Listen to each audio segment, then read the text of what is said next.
अस्सलाम वालेकुम बिस्मिल्लाहिर्रहमानिर्रहीम। આજે આપણે બનાવી છે ચિકન યકની પુલાવ।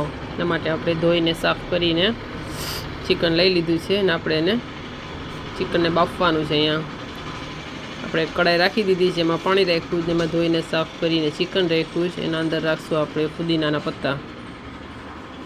નવી જ સ્ટાઇલથી આપણે ચિકન પુલાવ બનાવવાના છે। પત્તા રખાઈ જાય એટલે આપણે મીઠું રાખ્યું છે, એમાં રાખશું આપણે થોડોક ગરમ મસાલો। આપણે ચિકનને બાફી લેશું, જોઈ શકો છો ચિકનને બાફી લીધું। 2-3 મરચાં આખા રાખ્યા હતા। અહીંયા આપણે કુકર લીધું છે, એમાં આપણે તેલ ગરમ કરવા રાખ્યું જ ને એમાંય પાછો બીજો ગરમ મસાલો રાખ્યો છે। એના અંદર રાખશું આપણે ડુંગળી, પ્યાજ।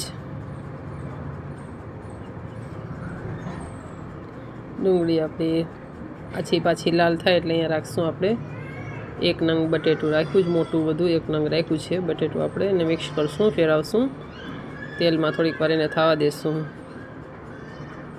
જોઈ શકો છો આપણે 5 મિનિટ થવા દેશું તેલના અંદર।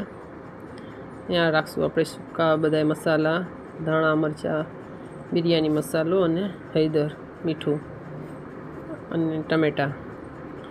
આપણે રાખશું આદુ લસણની પેસ્ટ। यहाँ હવે રાખશું મરચાંની પેસ્ટ।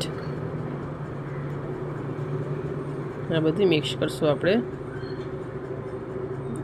થવા દેશું। અહીંયા રાખશું આપણે જે બાફેલું ચિકન હતું એ ચિકન બધું રાખી દીધું છે। અહીંયા બધાને મિક્સ થઈ અને થવા દેશું।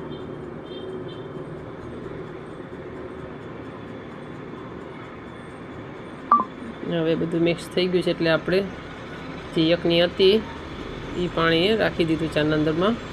ચિકન બાફ્યું હતું યકનીનું પાણી, અને એના અંદરમાં જે મરચાં અને તજબાજીયા હતા એ પણ આમાં રાખી દઈએ છીએ।